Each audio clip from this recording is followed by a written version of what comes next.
കാര്യം 60 വർഷം പഴക്കമുള്ള പള്ളി അത് പുതുക്കി പണിയാൻ പറ്റുന്ന ഒരുത്തം നിന്നേച്ചും പറഞ്ഞു. അപ്പം അവന് വലുതില്ല, അവൻ ആരെയും മേമക്കാനും പറയാനില്ല. 60 വർഷം പഴക്കമുള്ള പള്ളിയാണ്. അത് പുതുക്കി പണിയാനേ പൊളിച്ചുകളെ വന്നു. അപ്പം പിന്നെ ഈ അർത്തിക്കപ്പള്ളിയൊക്കെ പൊളിക്കാൻ വരും. അല്ല, അത് ഓൾറെഡി പറഞ്ഞിട്ടുണ്ടല്ലോ. പള്ളി പൊളിക്കും. അറബി ബാബു പറഞ്ഞിട്ടുണ്ടല്ലോ. പള്ളി പൊളിക്കും. അർത്തിങ്കപ്പള്ളി അത് പണ്ട് ഇവിടുത്തെ ക്ഷേത്രത്തിന്റെ ഇതായിരുന്നു.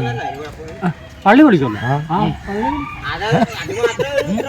വേറെ കേട്ടില്ലേ? പള്ളി പൊളിക്കാൻ ഒരു കുഴപ്പമില്ല. അവർ പൊളിക്കണമെന്ന് അവര് വിചാരിച്ചാൽ അവര് പൊളിക്കുമെന്ന് പറഞ്ഞിട്ടുണ്ട്. ഇത് പിന്നെ ഇത് എവിടെ നിന്ന്, ഇത് പള്ളി നിന്ന സ്ഥലം എവിടെയാണെന്ന് അവര് നേരത്തെ പറഞ്ഞിട്ടുണ്ട്. ആ ആൾക്കാർക്ക് വേണ്ടിയാണ് ഇവിടെ പലരും ഇവിടെ നൂറ്റം കൊണ്ട് സംസാരിച്ചു. മനസ്സിലായില്ലേ? പിന്നെ എന്താണ്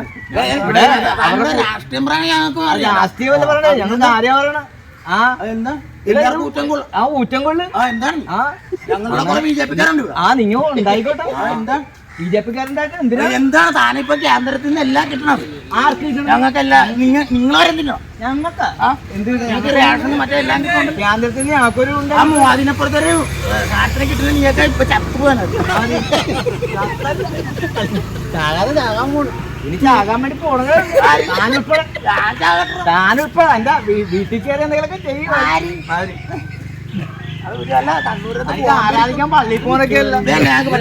തന്റെ മക്കൾക്ക് നടിക്കും തന്നെ പെണ്ണുമ്പോഴൊക്കെ ആരാധിക്കാൻ പള്ളിയിൽ പോകാൻ പറ്റും. പള്ളി ഉണ്ടായാലോ, പള്ളി ഉണ്ടായാലോ പള്ളിയിൽ പോയില്ല. പള്ളിയിൽ എനിക്കുണ്ട് എന്റെ പെണ്ണുമ്പോഴൊക്കെ തന്നെ മക്കൾക്കും പള്ളിയിൽ പോകാനൊക്കെ ഉള്ള പള്ളിയെല്ലാം അടച്ച് കൂട്ടി പള്ളിക്ക മേളിൽ കയറിയാണ് അവരുടെ കൂടി വെച്ച് കിട്ടണം.